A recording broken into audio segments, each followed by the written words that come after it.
तपाईहरु सबै अवगत हुनुहुन्छ पछिल्लो देशको राजनीति रासपाको हातमा छ। 2/3 को सरकार छ। बालेन मैले यस अघि पनि बताएको थिएँ, बालेन बुलडोजरको स्पिडमा यसपटक होइन बुलेट ट्रेनको स्पिडमा जानु हुँदैछ भनेको थिएँ। उहाँले बुलडोजर पनि सँगै लिइरहनु भएको छ अहिले र सँगसँगै उहाँ बुलेट ट्रेनलाई पनि स्पिड लगिरहनु भएको छ। अहिले सरकार रफ्तारमा किन गइरहेको छ भने अध्यादेश 8वटा अध्यादेश राष्ट्रपति कार्यालयबाट जारी भइसकेको अवस्था छ। जुन रोकिएको थियो संवैधानिक परिषद सम्बन्धी त्यो पनि आज मात्रै सम्माननीय राष्ट्रपति रामचन्द्र पौडेलजीले पास गरिसक्नु भएको छ।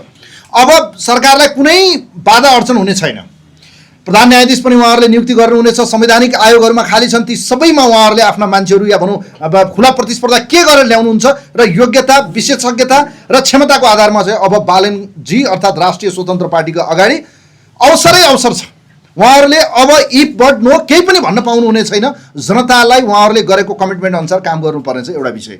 दोस्रो विषय, अहिले सबैभन्दा बढी प्रताडित भएको आम गरिब अर्थात् सुकुम्बासीहरू, जुन विषयलाई अहिले समाज दुई कित्तामा विभाजित भएको छ र राजनीति पनि दुई कित्तामा विभाजित भएको अवस्था छ।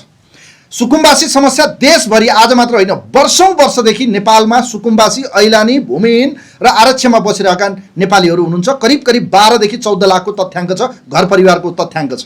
अहिले काठमाडौँका विभिन्न नदीहरूमा बागमती हेर्नुहोस्, तपाईँ विष्णुमती हेर्नुहोस्, मोनरा हेर्नुहोस्, अन्य नदीहरू तपाईँ जति हेर्दै हुनुहुन्छ खोलाहरू, यी खोलाहरूमा चाहिँ बसोबास गरिरहेका नागरिकहरूलाई अहिले सरकारले त्यहाँबाट विस्थापित गरेको छ, अर्थात् ती बस्तीलाई हटाएको अवस्था छ।